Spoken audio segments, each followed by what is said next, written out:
and I'm joined here by an absolutely fascinating friend of mine.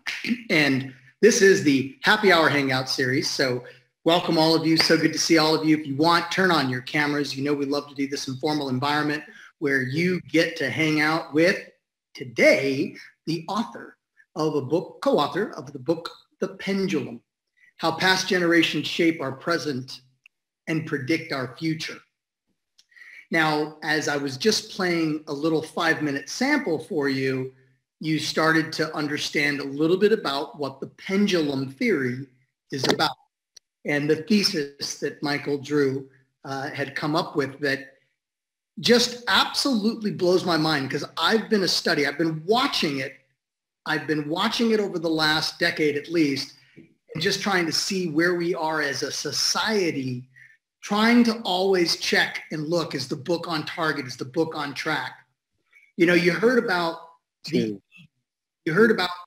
me world, when the entire society in the 63 range was the we cycle. And then it comes to the 1983 of the me cycle, where look at me, look at my mohawk, look at my pink, leggings, and all the wild, I know I was doing shit that made my parents absolutely, they'd puke if they had some kind of biological response to it. That's what it would be. And it was because, the 80s, if you look back, we let a good thing go too far. And so that's then what started the swing back the other direction. It's a fascinating piece of work that I've been following, and I've gone through the book at least 4 times now. We had my good friend, Michael Drew, the cigar man right there. I feel naked because I don't have a cigar. He is the author of this book, and he was here with us last July. And if you remember last July, what was happening in society? So we had just gotten hit with a global pandemic, right? That was March. And here we are in July. Nobody really knew what the hell was going to happen. On again, off again with lockdowns, big election coming. It was a major moment of WTF, what the hell's going to happen? And then, of course, we get into November. Then we have the election. Now, there's a chunk of society that expected it to go that way, and then a chunk of the society that expected it to go the opposite. You're going to kind of hear a little bit in how that played out against the pendulum theory and where we are today and where we're going tomorrow. So I'm super fascinated by this work, and that's why I was honored that Michael wanted to take the time again to be on with you today. And so, Michael Drew, say hi to the Go Mobile community. There will be some familiar faces, but there will be a bunch of new as well.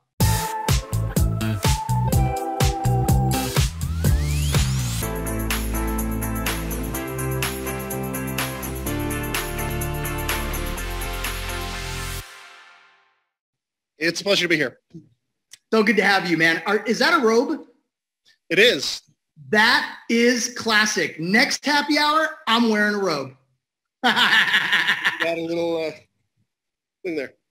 Look at that. All right, man. So good to have you, Michael. Well, thank you. Hope you've been holding up well. I know you just did a big retreat, a book writing retreat, where you have, some would-be on the way up budding authors working in a real intense thing. So that was pretty awesome. Man, what was it? 2 weeks you were out there? It was Costa Rica, right? 5 weeks in Guatemala. I thought it was Costa Rica. Okay, 5 weeks, Guatemala. Fantastic. And we have 8 people who wrote an entire book in that time frame, and we'll be publishing them later this year and next year. Right on, man. Making a big impact in the world, as always. So I'm super pumped. What were you thinking when I reached back out to you and I said, hey, what about a refresher? What came to mind? Well, first of all, you're a friend, so I'm like, hey, you just want to chat. The second is, since our last call last July, a lot has happened, right? And so I think that pendulum as a theory and as an applied theory is something that is worth revisiting every 6 to 12 months as we start to see what's happening in society and the world holistically, and as you said in your opening, applied against that theory. So yeah, I think I certainly thought we'd be able to reconnect and start talking about pendulum. It's one of my passions and fun things in life that I like to do. It's not my profession, but it deeply impacts me as an individual. It deeply impacts my profession and my clients. And it's something that Roy and I have been talking about now for almost 20 years, right? Yeah. As we heard in the recording from Roy, he's been talking about this since 2003. I started coming in 2004, 2005 with Roy to talk about it. And the book was actually published in 2011, right? So it's been a decade since its actual release. But when you're dealing with futurism, utilizing history to kind of predict the future, it's really always relevant, right? So. Yep, absolutely. Well, awesome. So as you can tell, this is why it's fascinating stuff. So all of you are going to want to stay tuned today. Those of you that are new to the Go Mobile community, this is what it's all about. This is the content that the team at Go Mobile love to deliver. And thanks to good friends like Michael, who's going to share some stuff with you today.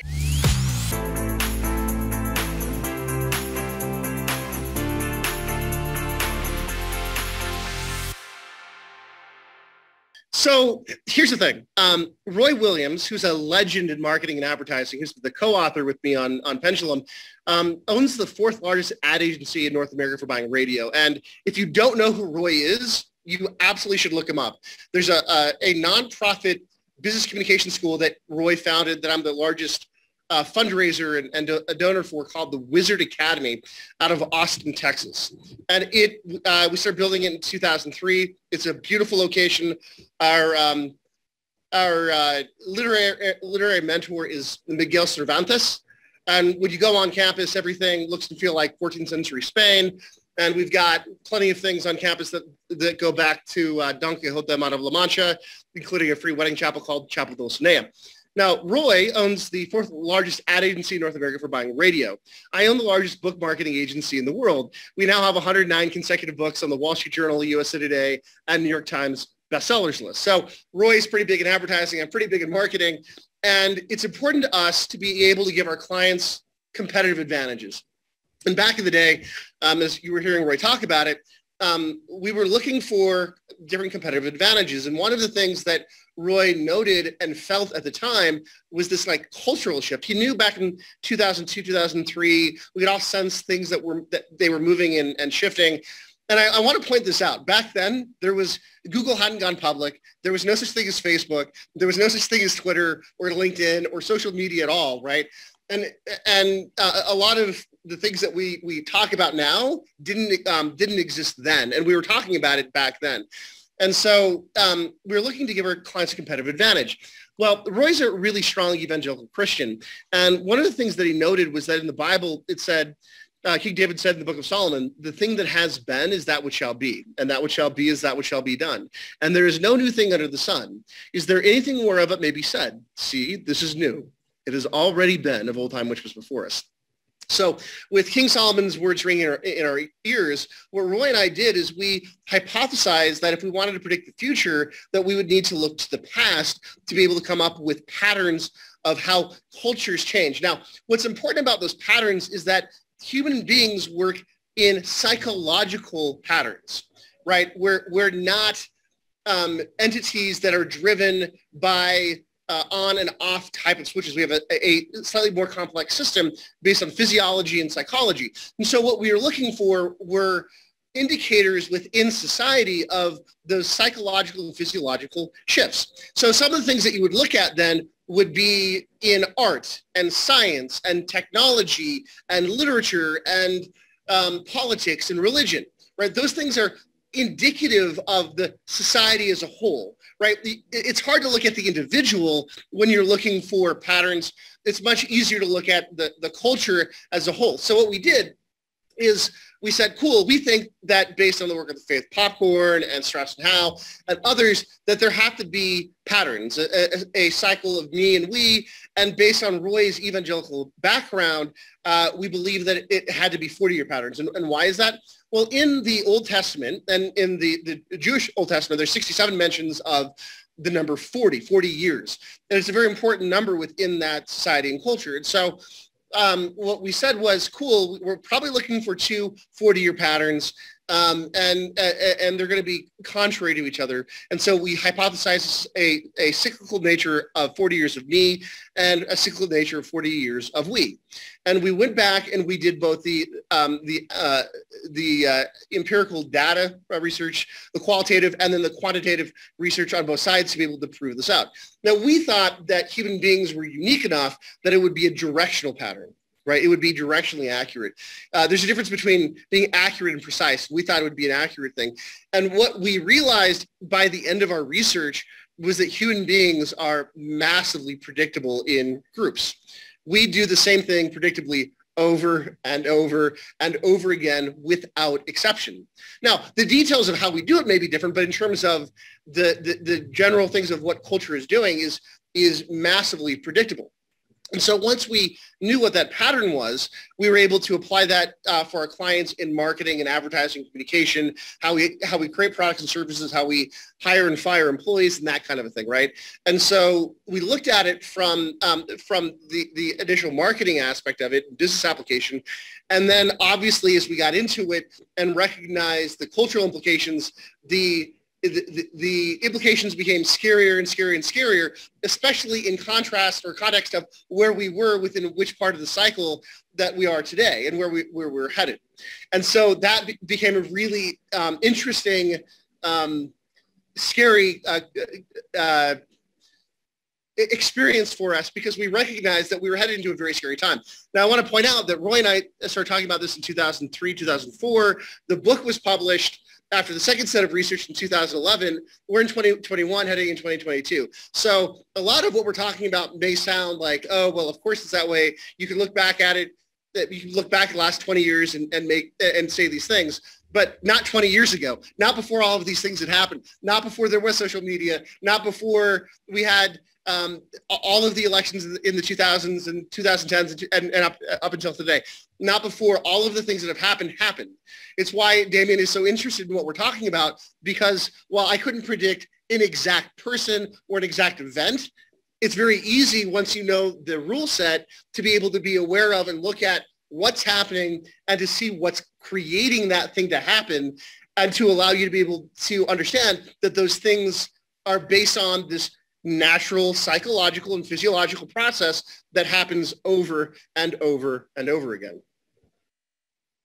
So, yeah.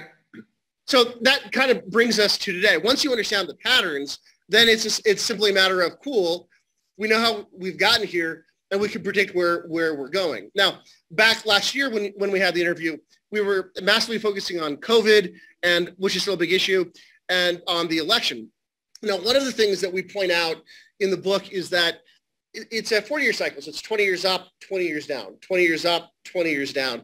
And what creates the downward movement is that human beings always take a good thing too far, and the youth of society become the gravity that stops society from getting worse and pulls it down the other way. And then the youth, the momentum created by the youth become the momentum upwards until the youth become the adults in charge, and they take their good thing too far, and it's the youth then that reject that and pull it back down the other way.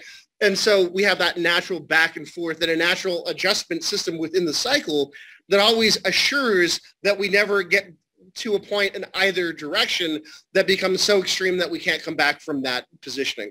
And so with that, we're able to look at where we are and know both where we've been, where we're headed, and safely know that we've been here before and this too shall pass. I just wanted to post this up so everybody can see. If you're looking on Audible, this is the actual book, and that's what it looks like. So I just wanted to post that up real quick. And again, fascinating book. I must have read it maybe the first year or just immediately. And that's the audio cover for the audiobook. Yeah, that's right. That's right. That's the audio. And that I must have hit it. If not within the first year, it was literally immediately after that. I hit that book. And I actually had my kids, very young, 10 years ago-ish, listen to it as well. So I actually want to get their take now. Hold on. Let me stop the share. All right. Go ahead. Yeah, no worries. So one of the things that we noted is that the cycle occurs because we always take a good thing too far. So whereas the adjustment from the previous cycle was to fix it, we always take that good thing too far. So the two cycles we look at are me versus we, and we don't look at either cycle as good or bad. They have pros and cons to both. They simply have a different value set. And then once we're in that cycle, the youth who created that good thing always want more and more and more, and then they take it too far until, again, their kids adjust and pull down the other way. And the two cycles are the me cycle and the we cycle. Well, the downside in a me cycle, well, the upside in a me cycle is that it's about freedom and self-expression, and it's about you as an individual dreaming and trying to be bigger and better than who you are. Like we create a lot of amazing things in a me cycle.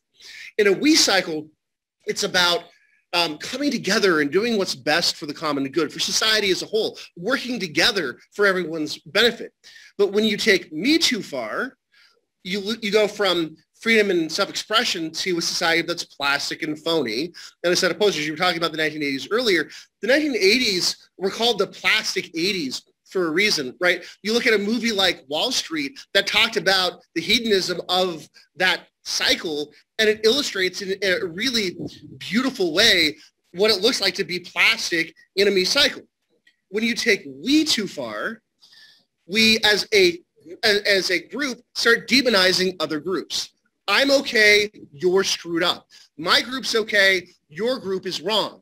Now, when that happens, what we know to be true is that literally, without exception, every single witch hunt in the history of the world has happened within 10 years of the zenith of a we. So 20 years up, 20 years down. So between 10 years up, 20 years up, and 10 years down, so a full 20-year period of time, every single witch hunt in the history of the world has occurred. And again, we're clearly in the middle of a witch hunt. Yeah, clearly in the middle of a witch hunt. There's no question about it. No question. So it's really then about, if you're in that witch hunt, what are the traits? How do we leverage that? But the other part of it is, and look, let me give some people, everybody years. The last we cycle was 1923 to 1963. The last me cycle was 1963 to 2003. The current we cycle is 2003 until 2043. So the zenith of the we is 2023. We're almost at the zenith of this we. We're almost 10 years into the witch hunt. We're going to start going down towards the next me in 2023. We'll end the witch hunt cycle around 2033, and then we'll start seeing the alphas emerge for that future me cycle in about 2033 as we start to merge over and into the next me cycle. And so one of the things to note is one. And when did this we cycle start again? 2003. 2003. Okay. So the witch hunt cycle started in 2013.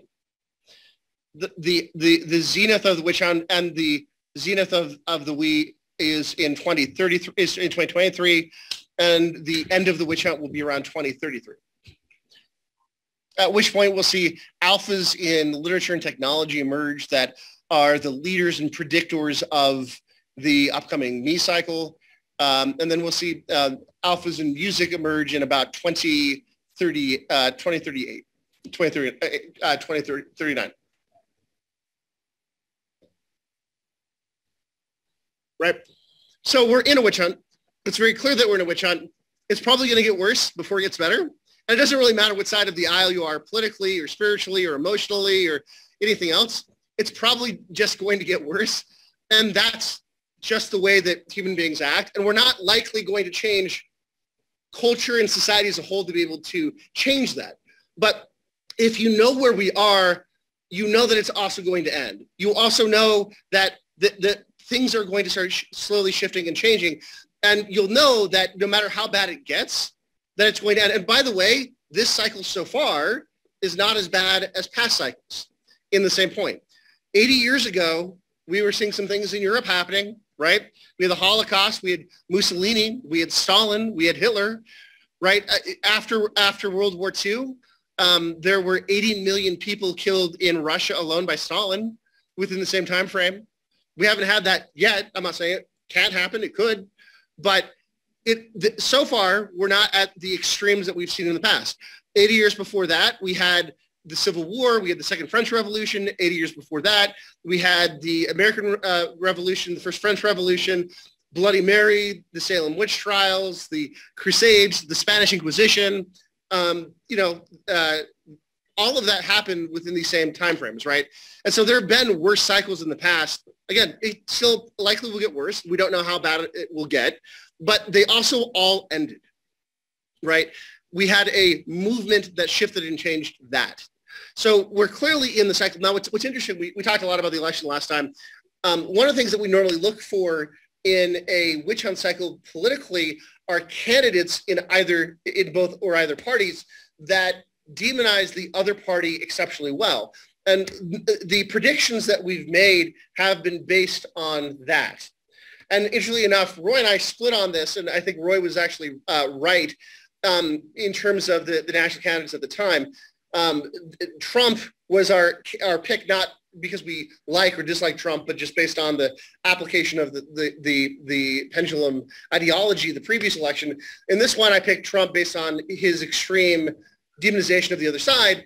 And I didn't pick Biden because I didn't view him as extreme enough. Roy said, well, the issue, which I believe is what played out with Trump versus Biden, is that Biden actually doesn't alienate any of the people in his party, and Trump is a strong enough party to both motivate his audience and motivate the Biden's people as well, which is what I believe happened. Is that Biden was neutral enough within his own party that he didn't upset or offend any of the constituencies within his group, and Trump is opinionated and strong enough that he actually ended up both motivating his own people and the people who were against him. Fascinating. Yeah, and so we still have 13 years of the we cycle left. We have 20 years and a few months. Hold on a second. So in the we. 2033 is the end of the we cycle, yeah? No. We're 2023, 2033, 2043. Got it. When we start seeing the alphas emerge, the end of the witch hunt will be 2033, and we'll see alphas emerge in literature and technology around 2033. Got it. But the entire we mindset is through 2043. So help me with this. I mean, really that means that we are 20 more years, give or take less, like 3 years in this witch cycle, right? Or 10 years. We're 10 years. Okay, 10 years. So we're in 20 years of the we cycle, 10 of which is going to be extremely rocky. Yep. Right? Correct. And what are some thoughts when we say extremely rocky, as a futurist, what could that look like? What are some of the thoughts that have come in your mind? Look, in the past, we see things like the Holocaust. We see one group of people demonizing another to the point of incarceration and death. Even in the United States, 80 years ago, we had Japanese intern camps in the United States, right? We put those folks in camps even though they hadn't done anything wrong, purely based on their nationality. Now, I'm not saying this will happen, but if we had another 9/11 attack, as an example, 9/11's tomorrow, right? We're looking at a 20-year anniversary of 9/11. If another 9/11 happened, it wouldn't be impossible for large groups of Americans to suggest intern camps for Muslim populations. I could see that as a possibility, right? Which, although extreme. Right? Although extreme, we're looking at history, we're looking at circumstances and things like that. Of course, it's a possibility. They've done it before. But what do you think in current national law, for U.S. law that maybe so look at COVID, depending on what part of the aisle you're on, what your political position is. Some people view the things around COVID at that level as well, right? I'm not saying I agree or disagree with that, but people who are anti-vax and who are against government control in not only North America, but other places, hold the position that forced mandated vaccines do the same kind of thing. I mean, we're seeing that kind of a conversation. Whether or not that's accurate or not is an irrelevant point. Some people believe and feel at that level about that single issue. right? So the intern camps is one thing, but if you know someone who is strongly anti-vaccination with COVID, who strongly, firmly believes it's that, like a camp to them. Yeah. Right. Well, on the other side, there are people talking about if you don't get the vaccine, you should be isolated. Like it kind of goes both ways. There is a real positioning and discussion in the world today on both sides about that point. Whether or not it turns into that or not is a separate issue. But you hear that rhetoric, that dialogue happening all over the place all the time. Not necessarily relevant to your work, but do you see superbugs being a thing of the future that we're just going to contend with as a civilization? Well, it would seem from a logical standpoint, it would seem that it would. There's so some of my clients are like Peter Diamandis and Ray Kurzweil and other people, and they talk about these things as well. Dr. Kei-Fu Lee, who's the top AI expert in the world, is also a client, and they're dealing with different elements of this. The reality is that with more people in the world, look, we have added 6 times the population in 100 years, right? So when the population, regardless of what your political belief is or your spiritual belief or anything else, when you add a population center that it grows at 6x of the previous population, and the previous growth was at 1.5 to 1.7 or 1.8x every 100 years, you're going to see massive shifts within a disease and within health and within technology and other things that are shifting in ways that we wouldn't have seen before. The other thing is that as we do more research in science, we absolutely will start releasing ancient bacteria and viruses that we hadn't released in the past without knowing what they are. Further, you can make an argument. Look, I love science fiction. I'm a huge science fiction fan. The reason science fiction is so amazing is because it takes the current science and potential science, and then it projects out what could happen when science gets to one extreme or another. Whether we're talking about robotics and AI, whether we're talking about disease, whether we're talking, look, the next Matrix is coming out in December, right? It projects a world where most of us are plugged into a technology where we use as batteries. Although I would argue historically, human beings have always been viewed as batteries by the elite. That is that story. Or you look at the Terminator series, same thing. The idea that technology gets so smart once we get to actual quantum computing that it takes over the world and replaces human beings. So you've got that. You've got the use of the medical advancements that we have. You look at books and movies like what was the Will Smith I Am Legend series, which was based on a science fiction series back in the 60s, where you have diseases that come in, where people try to fix the diseases and create super viruses and things that turn us into zombies or other things. The possibility as we continue to work on AI and technology and medicine to be able to create things in the world, Frankenstein things, so to speak, are not improbable. They fit within a realm of possibility. So yeah, I think that we're going to see more and new different types of things that have an impact on the world. Now, on the other side of that is that that's always happened. Maybe not the rate that it's happening now, but we've always seen these things happen. Disease and medicine and advancements in technology have always happened at a clip that changes the world. And human beings are very adaptive. Unlike other species on this planet, we're very adaptive to those changes. We have this insane desire to want to live and propagate and to be able to create. So we have those dual things happening at the same time. So yeah, I expect that we're going to see, through advancements of technology and the expansion of human civilization, more different types of problems and diseases. I think that's just a natural part of the expansion of our species. You know, some of the things that are definitely evident if we think back to the beginning, 2003, social media, right? Right. This is a very, very big, glaring, obvious movement that really propelled social media. When they do those, what are they called? Flash dances or something, where all of a sudden, like the types of things that can, right? The flash mobs, the types of things that can be done with the type of connectivity that we have. So you've got that, you've got the cryptocurrencies, you've got... Well, that's where I was going. So that's where I was going. Yep. Right? The advent of blockchain and cryptocurrency and the decentralized finance, I mean, this is all young. This is right smack in this we the people, right? Yep. We the people segment. It's actually really, it wasn't 30 years ago. It was over the last 15 years, right? Because it's firmly planted in this we cycle where the people want to take back control of how the monetary policy. And how they, store their assets, move their assets, control their assets. It's so we, right? What do you think happens to decentralized finance and cryptocurrencies when we're at the beginning of the next me cycle? Is that where the countries and the governments that, really, it almost looks impossible that they could ever do anything that would significantly halt it? I mean, it would definitely maybe put it in a 4-year bear cycle. We've seen that before, but completely halt it. It's kind of like it's too big. That train has sailed. There's really no way. What are your thoughts on what happens with decentralized finance? I mean, anything's possible. Typically speaking, a few things happen.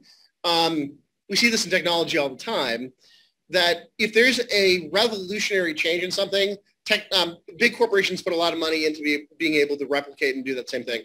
Look, what happened in the late 90s and early 2000s from a technology standpoint happened because the technology that was released democratized media.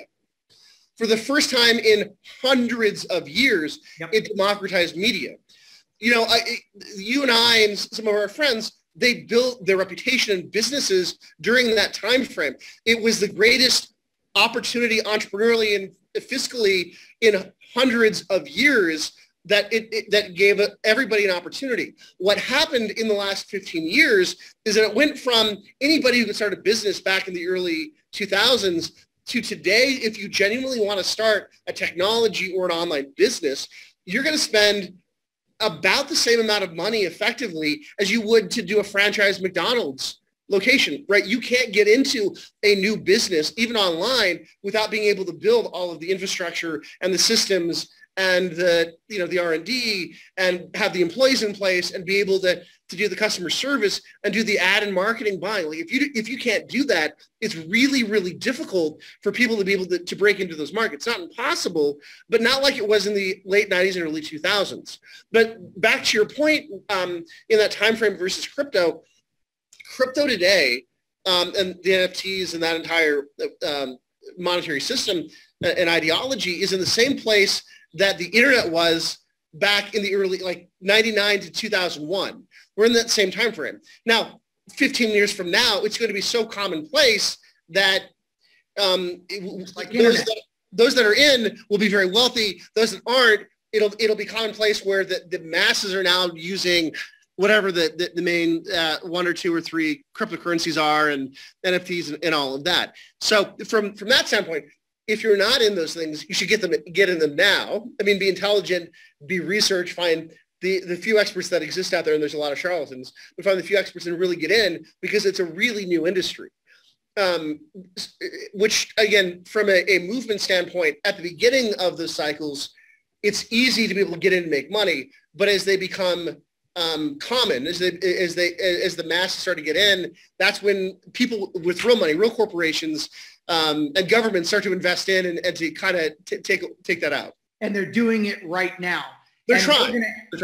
And we're going to have this next 20 years of this we cycle that'll continue to push DeFi, continue to push, people having control of their own assets. I mean, literally just decentralized, cutting the cord. Right now. So when you talk about that right now, if you look at Wall Street, if you look at the U.S. government and other governments, they're downplaying and saying it's bad investment, it's a bad thing to do. They're doing that for their own preservation, right? Because they know that if that takes over or becomes popularized, that they're going to have to invest a lot of money into it. They'd rather not. The reality is they're going to have to invest a lot of money at some point to be able to compete with it. Likely you're going to see major governments who start putting their currency into some form of cryptocurrency. NFTs will be more used. Open source is going to, again, continue to take over. It's interesting. Dan Pink wrote a book called Drive a number of years ago. I want to say it's about a decade ago, where what he talked about, and this is part of the we cycle, is that people in a we cycle are more driven by purpose and meaning than by money. Not that money's not a driver, but you look at things like Wikipedia, like 200 people on their own time at their own cost are the ones that are constantly updating Wikipedia, and they don't get a lot of credit for it. They don't make a lot. They just do it because it gives their lives purpose and meaning. What we know in corporate America is people would rather do jobs that they love, make just enough money to be able to cover their expenses. If they cover their expenses, they're doing something they love, and you give them other purpose and meaning in their job, they won't ask for big raises because they're doing something that they enjoy. It's one of the things a lot of folks that are older have a hard time with the younger generation from hiring, don't understand. The baby boomers, the 50s, 60s, 70s, 80s was about you go to school, you work hard, you earn the right, and you make the money. And there's a lot of sacrifice. Well, people today, kids today don't want to sacrifice. They would rather make less money but have purpose and meaning in what they do. Right? Money is just one form of currency, but it's not the only currency, and oftentimes it's not the most important currency that we exchange. Brilliant. Brilliant. So that we talked about monetary policy, crypto. The other things I think that I see that are happening right now, let's address this whole like millennial movement and what they're driving right now, how they're really changing how we live, right? They're owning less, they're having less kids, they're getting into gig economies, they're getting into literally like, work, live anywhere, and it's a very different movement. Let me slightly challenge you on that premise. Okay. Roy and I do not believe in generations in terms of birth year. We believe it in terms of life cohorts, right? It's not the year that you were born. It's the general lens that we all view. It's the carrot at the end of the stick that we chase, and it changes every 40 years. Now, it's driven by the youth. They're more open to that change, but they sell it to the people with the money because the youth don't have the money, right? They don't have the power. They don't have the control, but they are also not encumbered by all of those things either. So they're more open and more fresh to look at things differently. And when they find things that solve problems in a different way, they then sell that upwards to their parents and their grandparents. But it becomes a worldview that we all have. It's not like the kids of today have a we view and we that grew up in the 80s and 90s have a me view. We all have a we view today. It's just that they're less encumbered by some of the things that we're encumbered by, if that makes sense. Yeah. And so when I look at the youth, I look at what is the pure value that they're trying to live into, and how what's useful in my life and other people's lives that we can sell and move within the society as a whole. But I don't look at them as being different from us. They don't have. It's not like the youth of today are me and we're we. No, we're all we. We all have that general worldview. They just don't have the responsibility that encumbers their thinking. I have employees, I have kids, I have mortgage payments, I have lots of other considerations that they don't have. And so they can make decisions and have a cleaner thought process in their application. Very good. Okay, now I want to, and again, I know you have some things that you want to talk about, so don't let me just keep asking all the questions, but I do want you to hit in how all this thesis applies to marketing today and what's changed. What's been changing in marketing, the marketing that just don't work and people just don't get it. They just continue to beat their head up against the wall because they haven't gotten the cycle and where we are and how people respond. Yeah. So one of the things, and we talked about this a little bit last time, but one of the big things in a me cycle, it's about big ideas. In a we cycle, it's about small actions.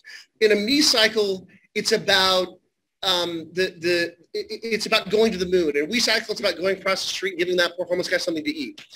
And so when we look at those shifts in values and we apply it to business and marketing, it shifts communication style. So is Elon and Jeff Bezos just stuck in a me cycle? Is that what's going on?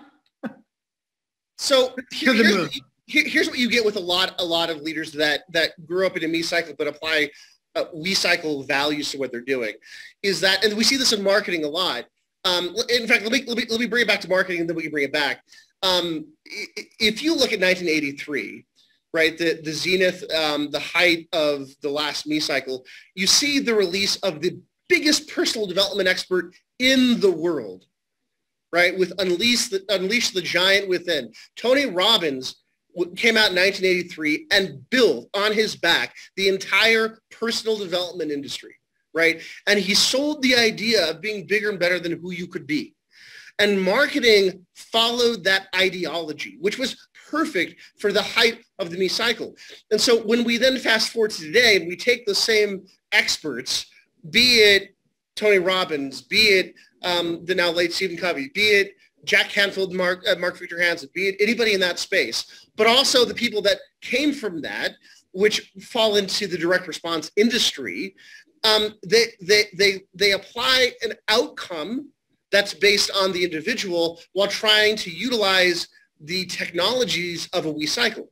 And what they're doing is they're bastardizing the use of the technology, which are pull-based, community-based, but they're trying to apply within that technology a push-based me mindset.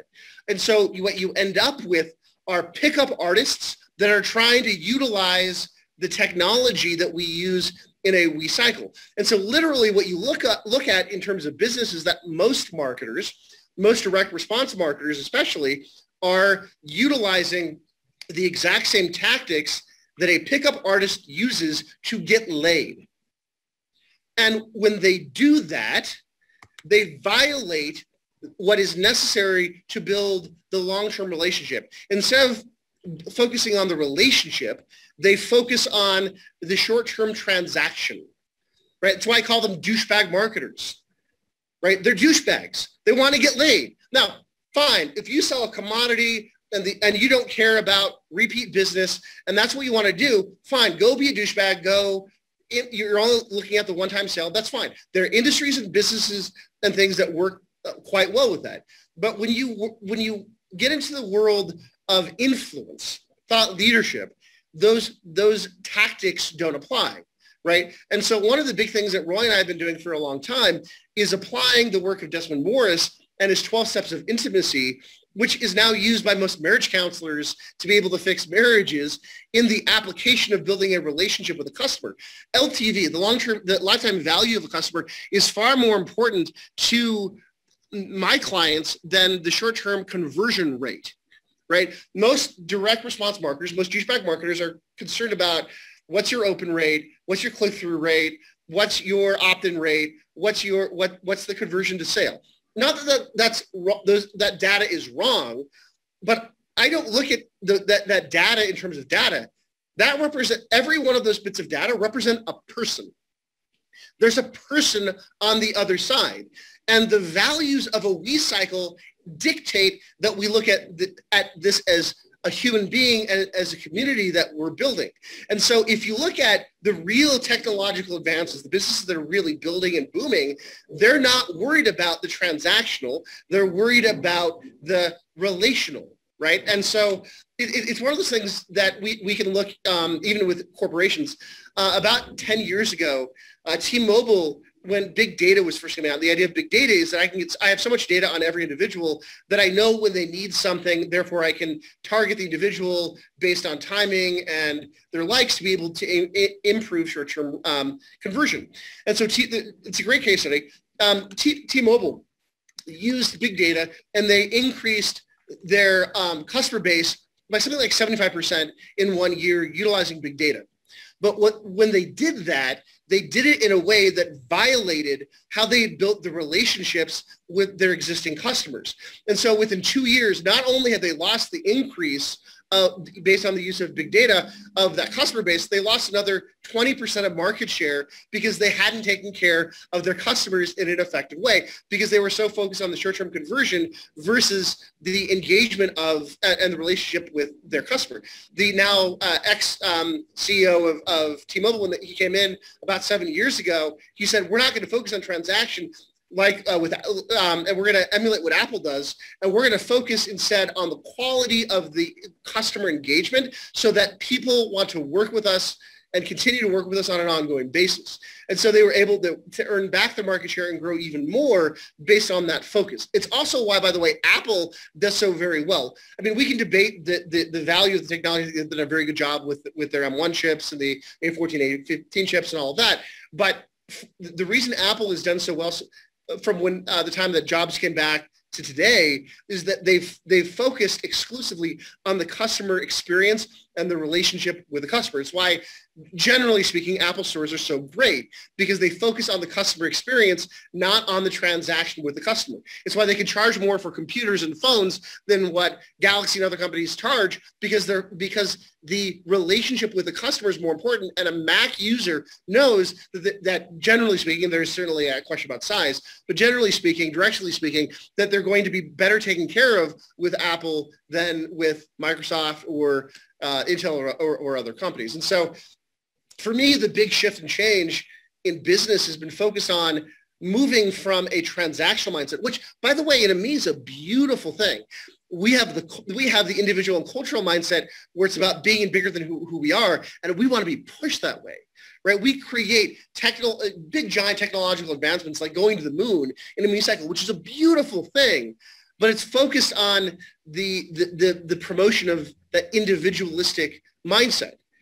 In today's cycle, those values are in violation. The reason why Elon Musk or Jeff Bezos gets the criticism that they do is because they come off as me leaders, even if they're applying culturally or within their organizations me values and mindsets.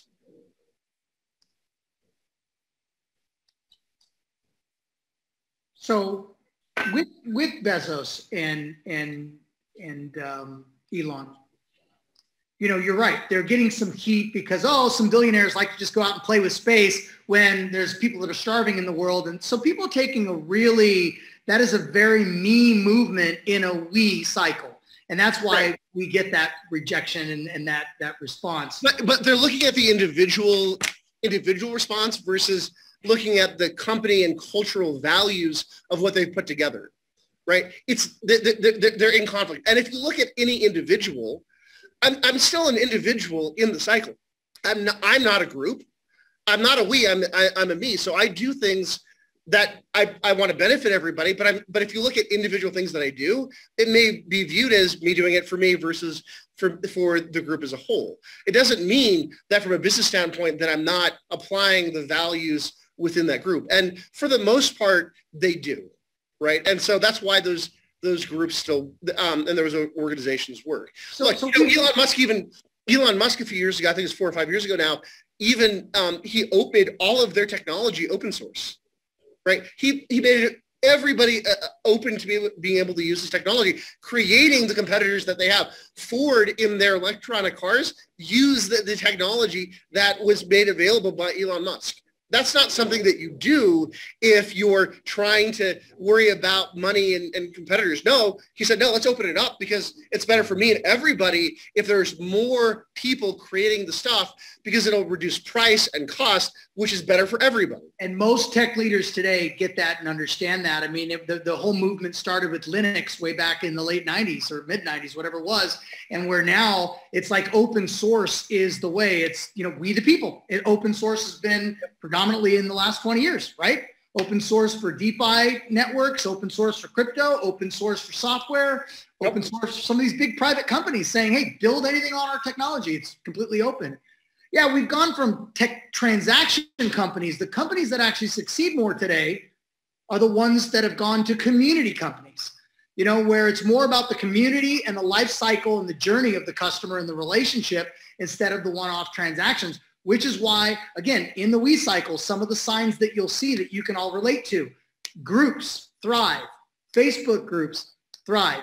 People that are doing douchey marketing things in the Facebook groups are people using the me style marketing in the we style technology, which is kind of what Michael's saying. And that's why it goes off like a turd in a punch bowl. And so people that understand what everybody, the cycle that we're in, the technology's power that we have, and we're all human on the other end. It's why some of our mutual friends, one of our mutual friends, Joshua B. Lee with LinkedIn, yeah, sure, it's B2B. Sure, it's B2B. You guys all want to talk about B2B, but it's really human to human, it's H to H, because at the end of the day, every company is run by an individual that at the end of the day also goes to sleep at night. Well, hopefully. So, it's really fascinating. I am trying to get my head around some of the future thinking that I'm doing with what's going on with open source, democratization of all kinds of different things, decentralizing finance, all this different stuff. It's hard for me to get my mind wrapped around what's going to happen in 20 years as the alphas start to emerge and as the new leaders, which are probably going to be what are maybe today's millennials, maybe even the digital natives. Right. They're going to be the alphas that are going to emerge and then take us into the beginning, not the witch hunt version, but the first 10 years of that me cycle. And I'll still be, that's 20 years from now. I'm 48, so 58, 68. I'll still be working. I'll still be crushing it. So I'm very interested to see what, I always think about it. I know you can't just predict the future, but, it's interesting to think, what that's going to look like, how we're going to go into this big social media world that we've been, this big open source world that we've been, this big me society, all the groups rising up and things like that we've been, how it goes into the closed off me world again. It doesn't just mean Mohawks. It's a great question. How does social media look when it's more about the individual versus about the community? It'll still be there. And to a certain degree, look, especially in Western society and the United States especially, there's a certain level of narcissism that exists. And to say that there's not is silly. There is. In fact, when we look at it psychologically, we know that there are more hypomanic people in the United States than anywhere else in the world. There's depression and mania, right? Someone who gets depressed they get really depressed, go in the hospital from depression. People who get super manic end up in the hospital because they end up possibly schizophrenic or pseudo-schizophrenic. They start hallucinating or believing things that don't exist in the world. Hypomania is the number one missed or underdiagnosed illness in the United States. Hypomania is best diagnosed by someone who is happier than they should be. It means that there's normal happy, there's manic to an extreme, hypomanic is in between, and it's like you have a belief in yourself that's greater than what it should be. You're happier than you should be. And there's a reason why we have a problem in the United States, especially with hypomania, which is that the people that come to the United States have to believe that they can do something that they can't do anywhere else. People who came to the United States to begin with had to come across the sea where 40 to 60% of the people on the boats would die, to a country that had no infrastructure whatsoever, with natives who either weren't helpful or wanted to kill those people, right? Or they were forced to come here and forced to be able to figure out how to be able to succeed. These people don't think in the same, the lineage, the DNA lineage of people that are here in the United States is not normal as it pertains to all the rest of the world. And people who come here today to take advantage of the American dream are not normal. They want to take advantage of a hypomanic culture and society. And so when you start applying that against the way that we think, we're always going to have an application of belief individually in ourselves that we can do more than perhaps that we can or should. It's why I don't believe that the American dream will ever die, because culturally and psychologically within our DNA, it's kind of embedded. And I want to also point out that the number one export from the United States is entertainment, right? And technology is part of the entertainment. It's not produce. It's not steel. It's not cars. It's entertainment. And that's a reflection of who we are as a culture and as society. And so as we start moving from we back into me, what you're going to look at then is, how do we apply that same technology with that manic mindset? How do we apply that within the realms of entertainment? And so it's going to start expressing itself differently. One of the things that I would predict today, and we'll see this in 20 or 30 years, I think we're going to see actually a rejection of technology in 20 to 30 years. I think we're going to see people who want to start creating groups of people that are disconnected from the technology that we see. Oh yeah, like almost like somebody goes and takes over Tulum and everyone that lives there has no devices. Exactly. Correct. I can see that. I can see that because, again, taking something so far that there's this natural snap back, you know? Yeah. Yeah. You know, it's interesting also that we're in this we cycle, yet over the last, I think at least, let's just say 3 to 5 years. So you talk about democratization of media. And even though we're in this we cycle, there's this emergence, especially over the last 2 years, of me's, of authors, coaches, consultants, you know, everybody, you know, coach about this, consult about that, influencers and TikTokers and all the me. But even though that's a me action, it's really to create a we community. So, well, so to be clear, those people view themselves as leaders, right? Whether they're right or wrong, they view themselves as leaders, and what they're trying to do to actually be a leader requires building a community of like-minded people with the same values. And so what you're seeing is the use of the we technology to be able to support the creation of new leaders, right? That's what we're looking at, is that use and application of the technology to support new communities that now need new leaders. And in fact, that's one of the things you asked earlier, how do we apply this towards business? That's one of the things that I would strongly advocate and that I truly believe in, right? One of my clients, Garrett Gunnarsson, who's now on tour doing a comedy. I will. He has a philosophy which I fully buy into, which is that everybody that's born on this planet is born with what he calls a soul purpose, an SOUL purpose. And he and I believe that soul purpose is given to the individual, not for the individual, but for the service of the fellow man. Now that's a we application of it, but that's our belief. And my soul purpose, I would define, is about voice, helping people find, test, and amplify their voice, right? And so the lens that I view everything through is through the application of voice. And so when I look at technology and futurism and all of these things, I'm looking and thinking about it in context of voice and the sharing of voice. And so when we look at these new emerging we-based leaders, it's about that application of voice. And what I truly believe is that every one of us, and everyone on this call, and everyone that watches this in the future and beyond, we have a voice to share, and we have an obligation to actually share that voice. And what the technology now allows is for us to share our voice in a way that hitherto the we cycle, before the technology, was only available for multinational conglomerates, right? Like Coca-Cola or Ford or whomever had the money to be able to put their content through all media outlets. In marketing, I call it quantum media, the idea of being able to have your content available in all outlets all at the same time. And so that the application of those tools, those we tools, allow us to be able to build community in a way that we hadn't been able to before. Very nice, Kay. I want to open it up to you guys for questions. And while you're putting your thoughts together for your questions, put a hand up. I want to make this real efficient. You know, I do want to hit one more thing, and that is, thankfully, we are in this we cycle, and we have 20 more years of this we cycle, roughly, because if you think about what the me cycle, the industrial age in, you know, the 20th century constructs, you know, really built a very harmful approach to how we care for our world, our earth, right? But, you know, when you look at it now, thankfully, we are in this we cycle, because as you guys can see, what's been happening over the last 20 years, solar, electric cars, we're getting less dependent on fossil fuels. They're talking about everything from volcanoes to hydro to you name it. Think about some of the laws about, like, you know what? Those were me ideals that came out. Think about the 60s and 70s, like the hippies and all of that movement.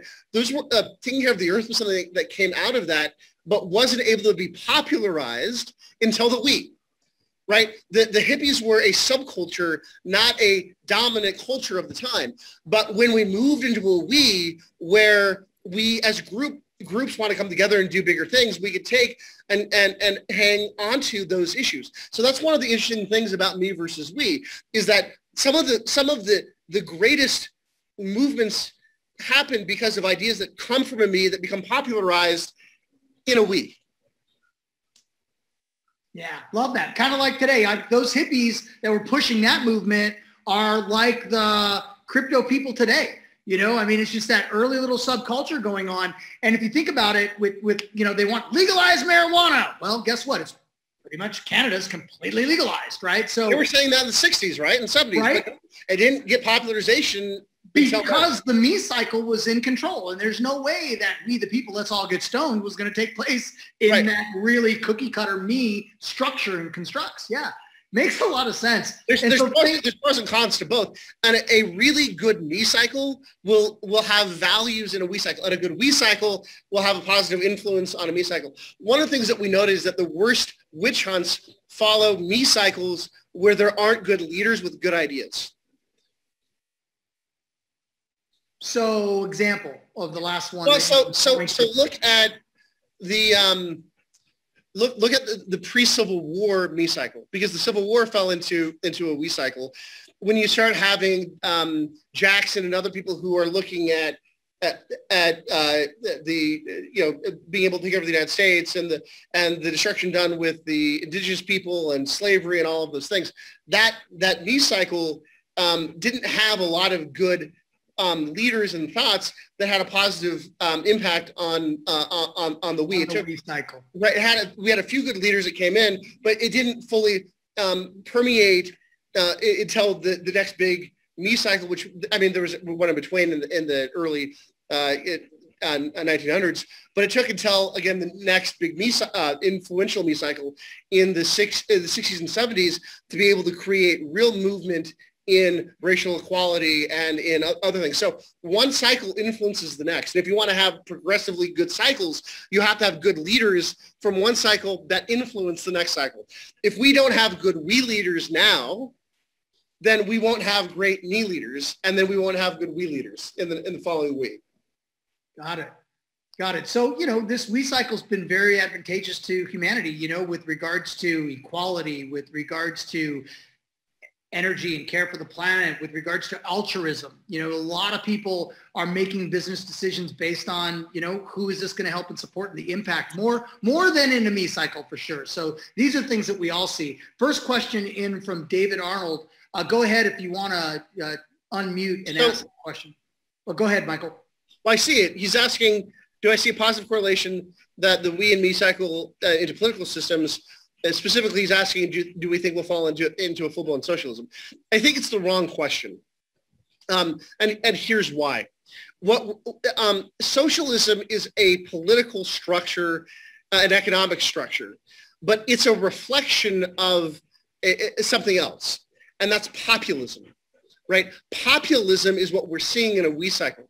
Populism can express itself in different ways. Socialism is one way to do that. It's not the only way. One of the things that I point out that many people don't realize is that depending on who you talk to on the political front, somewhere between 20 to 30% of Bernie Sanders supporters voted for Donald Trump in both elections.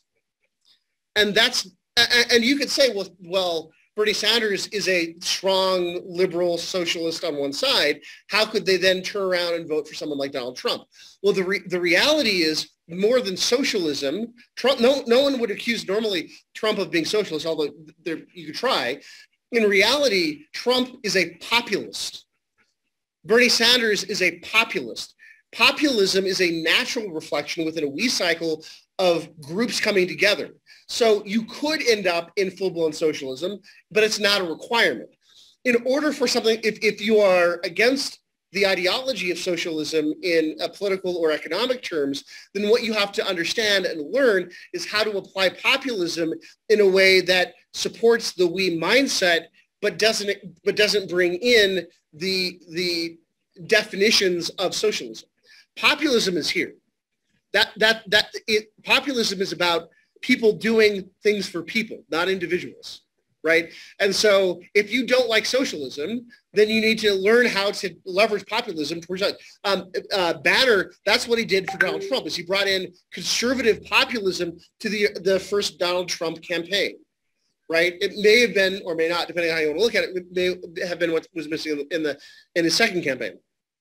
But populism is actually the thing that is driving politically both groups. So I didn't directly answer the question, but I think I answered. No, I loved it. You challenged the question, its question. And I love that. I love a different perspective of it. So Kim asks, define soul and how it relates to spiritual essence. And I think that was soul in how Garrett uses it, right? So I think it's a little bit. Soul means whether, look, I could define it atheistically or spiritually. It's the underlying thing that drives what you are. It's not just the visceral who you are, but it's the underlying. And I think that whether you don't believe in God or a greater power, or you do, that there is something greater than yourself that drives what we do. And that was one of the points I made on the call last year, is that to me, one of the big things that's missing in society today is a belief that there's something bigger than ourselves that drives us and that we aim for, right? It doesn't have to be religious or spiritual in the traditional sense for you to have something bigger driving what you're doing. Even from an atheistic standpoint, if you follow science and you follow the evolutionary nature and the connected nature of how evolution occurs, right? Our species and the universe and everything exists in a way for its progress, not its detriment. I mean, yeah, there is a form of science that looks at everything from a deconstructive standpoint, from an entropic standpoint, for entropy. I don't take that scientific viewpoint. I look at it more from a growth standpoint. And based on that, I believe that regardless of your spiritual belief, that we have something greater than ourselves.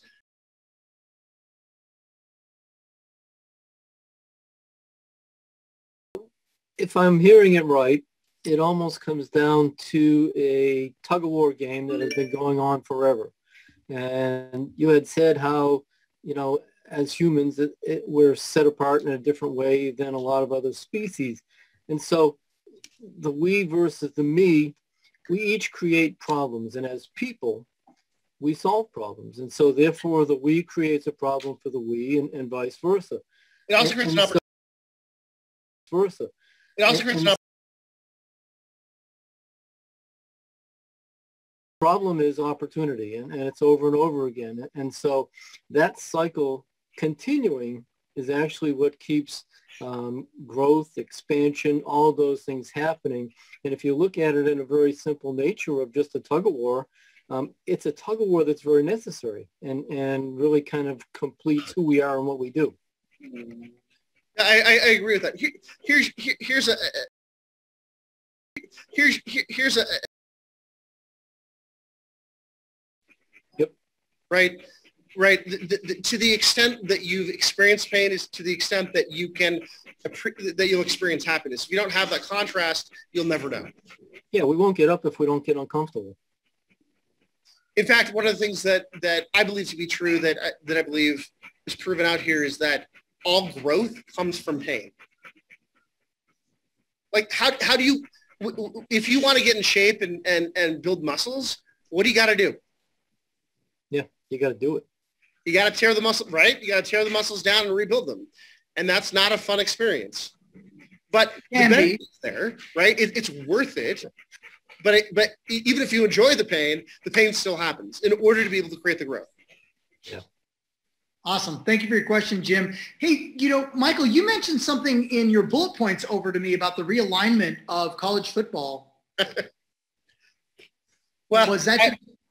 I was a little bit being funny. I'm in Utah, and I'm a BYU fan, and the Big 12 just realigned and added 4 great teams. And but with that, again, change and shifts, right? If you say static, you won't grow, right? Growth comes through change, which requires pain. And if you look at that specific experience, what happens? The University of Texas and Oklahoma decides to leave the Big 12 to join the SEC, the Southeastern Conference.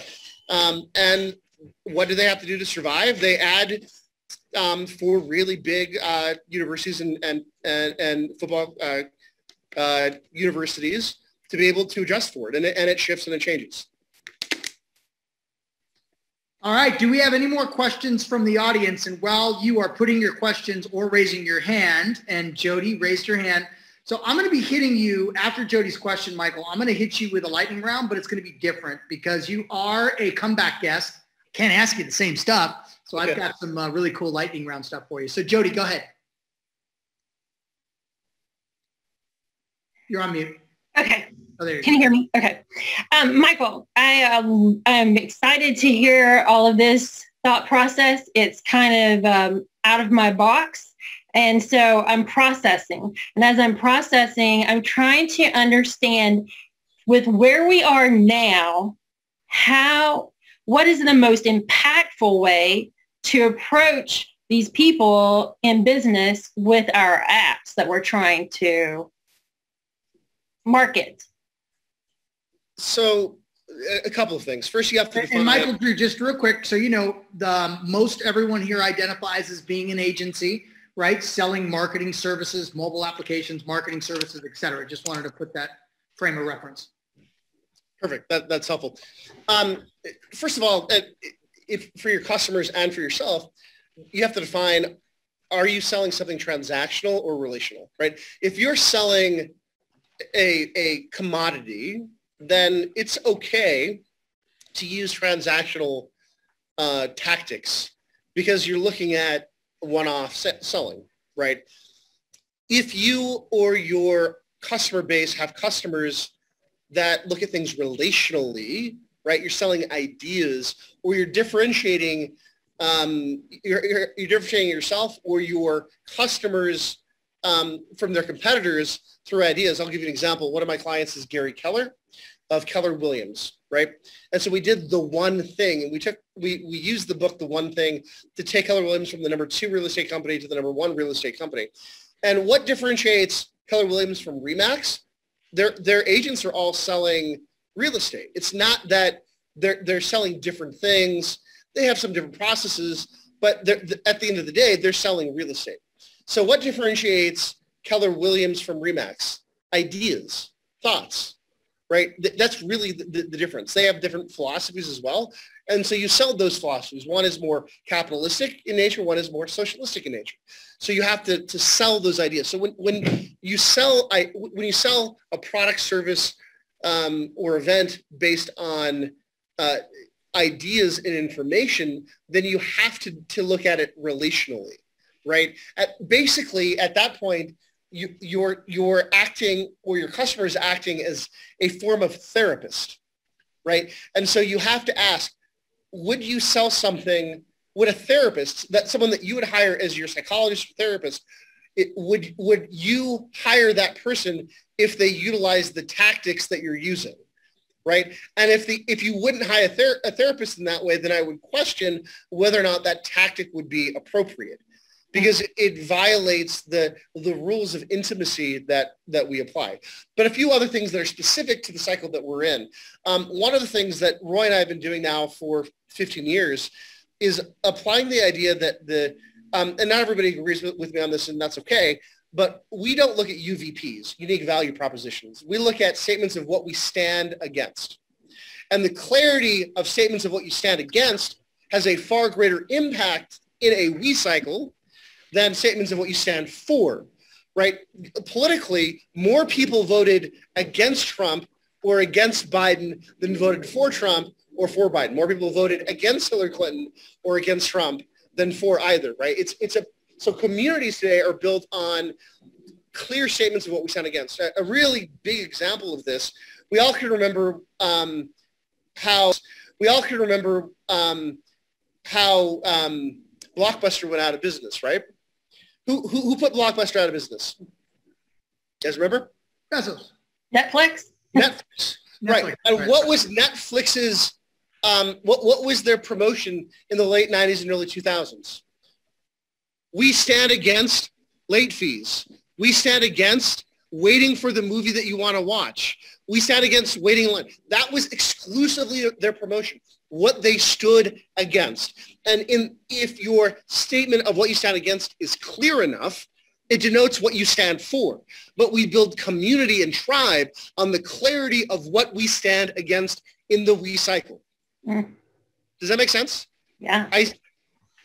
Right? There's a reason why there's a huge anti-vaxxer movement, because they clearly articulate what they stand against. Whether you agree with it or not, they identify a tribe that agrees with that belief and value set, right? Statements of what you stand against are more powerful in a witch hunt cycle especially, than statements of what you stand for. Let me make sure everybody understands that. That's probably the most direct marketing answer for what you guys do today that we've heard. And I remember that hearing that in the book. That is absolutely something that stuck with me. And I want to make sure everybody gets it. So it's like if I were to speak to you in a way that was reading your mind, and maybe it was things like, you know, maybe talking about how some of the other marketers perform what they do, you know, create the shiny object syndrome, or, you know, just give you PLR stuff that's not really depth of content. And, you know, if I put my marketing out there of all the things that you guys like have come to hate, right, then you could like start to spin your marketing around what we're not, and that why we stand against it pulls you in. Are you saying that you stand against douchebag marketing? I'm trying to give an example that, hey, I'm trying to give a really good example that ties everybody in, but it's like, if I take that approach, then I can rally a community around what we all stand against, which denotes, when it's clear, what we stand for. That is a very, very good piece of advice for everybody, to always be thinking about when you're writing your copy and you're writing your landing pages and you're writing your emails and stuff. Do you have some sentiment in there about kind of what you kind of know they're standing against, and do you stand against, and can you take this opportunity and use that real estate to subtly mention that? Or maybe not so subtly, right? Very, very good marketing advice. All right. Well, I want to be respectful of your time. Let me make one really quick point with that. Yeah. Roy and I have applied that with all of our clients. And for all existing companies that exist when they hired us, we have improved their gross revenue by no less than 25%, switching from a UVP to a clear statement of what they stand against. Without exception. Sometimes more, but no less than 25%. Dan Sullivan would love that, huh? Yep. So switching from the USP to this version. Yep. And look, that's a wordsmithing issue. If you have a USP, you could figure out how to reverse that. Well, yeah, you could still talk about what you're so unique at, yep, but yet still lace in that community messaging. Thank you for that. What we stand against. Wheels are spinning. Art wordsmith. Yes, Katie Fletcher.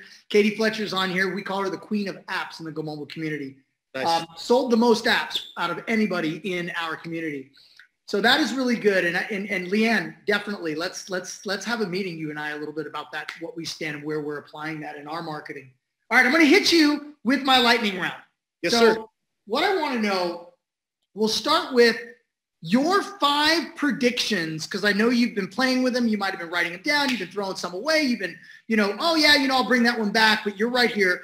For the years 2023 to 2025, what are the 5 predictions that you've been thinking about in your head for that era, for that little time period? Number one of the major countries throughout the world is going to dip into crypto and replace their currency with a crypto-based currency. Number one. Number two. During the 23 to 25, you don't think that might even be sooner, or is it positioned in 23 to 25? It's not going to happen. I don't think it's going to happen in the next 18 months, right? Meaning the end of this year or next year. I think that even if a country wanted to do it, they're not quite ready to announce and put it out there. Got it. I'm not saying that they're not working on it. I'm confident that there are countries that are working on it. I think actually within 2022, you'll probably have a major corporation or two that does. Like you're already looking at American Express and Visa and other companies that are actively working on that. So you're likely to see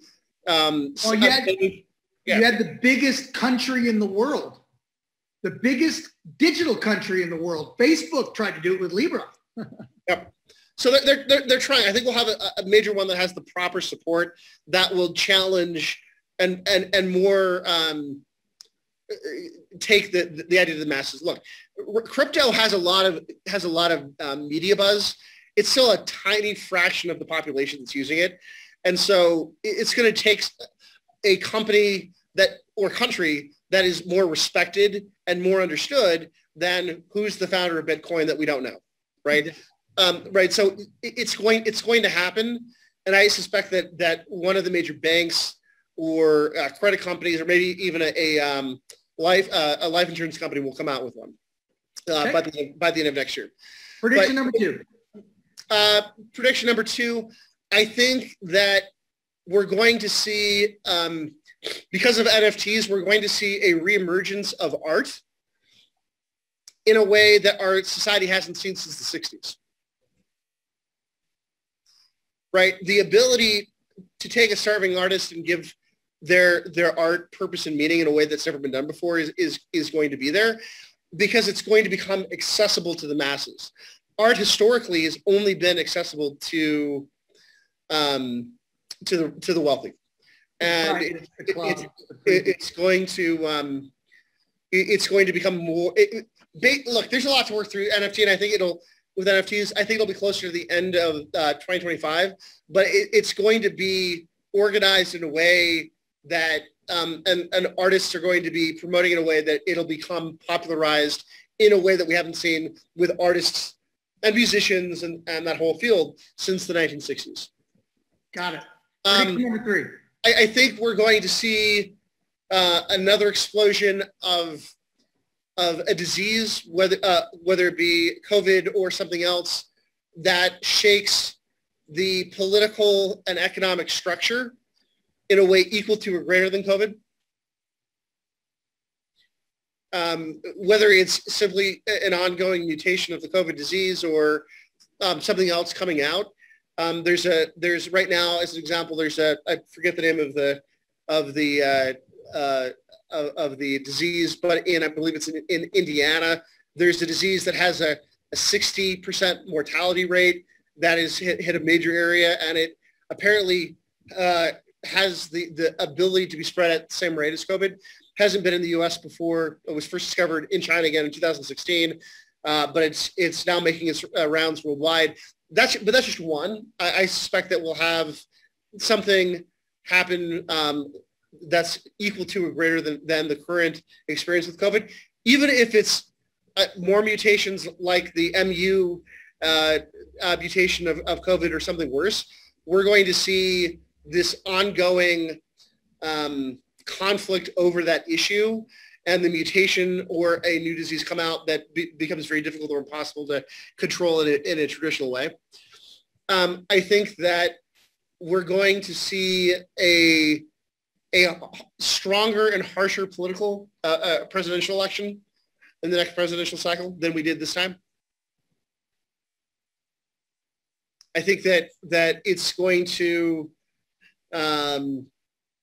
the things that are ramping up culturally in the United States and the world with everything that's going on is going to create more division, more divide. We're going to see more of the witch hunt start to bear its mind, bear its teeth and fangs. And I think that we will be faced, whether it's from a disease or whether it's from another act of terrorism or something else, we'll be faced with a decision like after like during the Holocaust and after Pearl Harbor was attacked, where culturally we have to make harsh and strong decisions about what to do with a group of people. Okay, prediction number 5. Well, that was 4 and 5. The last one was, the fifth prediction was that we'll have a political event, geopolitical event, where we'll look at a group of people, be it Muslims, be it pro-vaxxers, anti-vaxxers, pro-government, anti-government. Something is going to happen. Exist at that moment. or whatever's like budding now that really just explodes at that moment. Explodes. And there's going to be calls for intern camps and that type of thing. And so that's just really to bring it back for everybody. If you remember that the way that, so the witch cycle is 10 of the next 20 years. Yeah. Correct. 10 years and what, 4 months, 3 months. Right. So it's 10 years and 4 months left of that. Yep. And then that last 10 years, it starts cooling off. Correct. It went to the extreme. It starts going the other direction. Correct. So the witch hunt side of it, which all this falls in, not all of it, but yeah, it falls into that. It all falls in, yeah. The bottom half falls into that. That starts to cool the jets a little bit, and we start to get into things that are preparing us for the Mies cycle. But that's not going to happen for another 10 years. So it is most probably going to get worse before it gets better. Well, of course, and that's the point. That's the point. So, I get it. In 2030, we're all going to be ready for the Mies cycle because we'll all be in bunkers. Duly noted. Okay, next question on the lightning round. The book you are reading now, the book you read for 2021 that you just, that you really enjoyed and that you want to share with everybody today. The book I would recommend, there's two. I reread Singularity is Upon Us by Ray Kurzweil and AI Superpowers by Dr. Kei-Fu Lee. Right? When you start looking at futurism, you have to address technology and you have to address the impact on that. So Ray Kurzweil and Peter Diamandis, both clients, they really look at things 20 years out. They invest in technology that's going to be popularized and successful, not in 5 years, but in 20 years. And so Ray Kurzweil's Singularity is Upon Us is a great architectural structure for thinking about the future and how technology impacts people. And AI Superpowers by Dr. Kei-Fu Lee deals with the more immediate, like 5 to 10 year implication of the technology advancements in the U.S. versus China and the cultural implications on both countries, but also the world, right? It brings up questions like what happens when technology replaces 80% of the workforce, 90% of the workforce, 98% of the workforce, right? What happens when the creatives in the world are replaced by technology? And how do we address that? Between those two books, these are important things to know. What was the name of the first one again? The Singularity, I believe it's a Singularity is Upon Us. Let me double check. Peter Diamandis and his partner. That's Ray Kurzweil. Oh, Ray Kurzweil, yeah. Right, they're partners. So next one, and we're almost done. Your favorite crypto right now that you invest in? I know you're not a financial advisor, nor am I, everybody. But what is that one? Sure, you might have a lot that you like. But Ethereum. One that you absolutely love for Ethereum. Movement, its project, or its appreciation value? Ethereum, and I've got a mining company in that. Here's my belief with crypto, because I do believe governments are stepping in and major corporations are, that the current privately held crypto companies are going to be reduced to 2 or 3 at most. Bitcoin is going to be there. I think Ethereum is the second biggest. It's there. The Ethereum still has opportunities for growth in a way that Bitcoin currently doesn't. There are other ones out there, but I have invested with my brother who's running an Ethereum mining company, so I would go Ethereum. Awesome. Yeah, that's right. The picks and the shovels, right? Yep. Love it. All right. Finally, your favorite quote. My favorite quote was given to me directly from my mentor and co-author in Pendulum, Roy Williams. He said, the winners and losers in life are determined when the teams are picked. There are 2 teams that are essential for your success.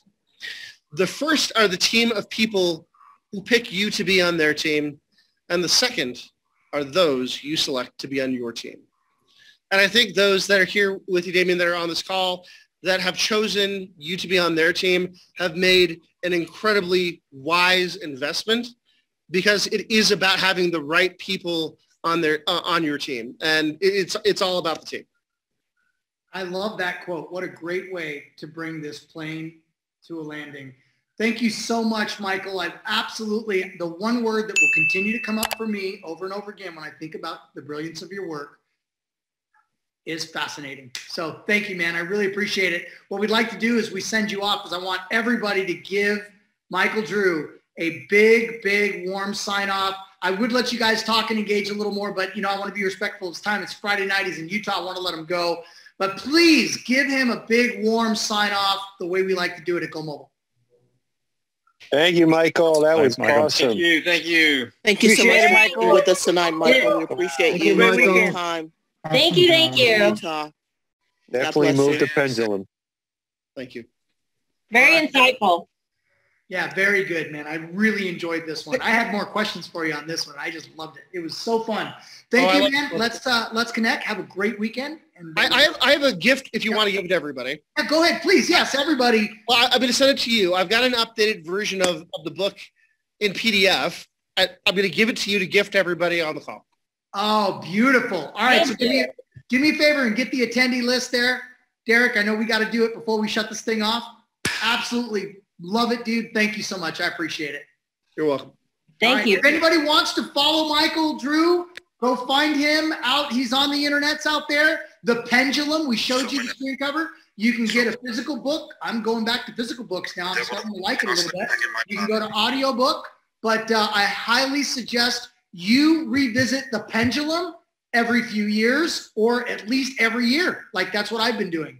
So thank you so much, Michael. Appreciate you. My pleasure. All Thank right, you so much everybody. for your generosity, Michael. Absolutely. All right, everybody. Thank you so much for your time. Thank you for your attention. And, like Michael says, you've chosen to allow me to be on your team and also the Go Mobile staff to be on your team. We love being on your team. So let's go win together. Go Mobile or go home.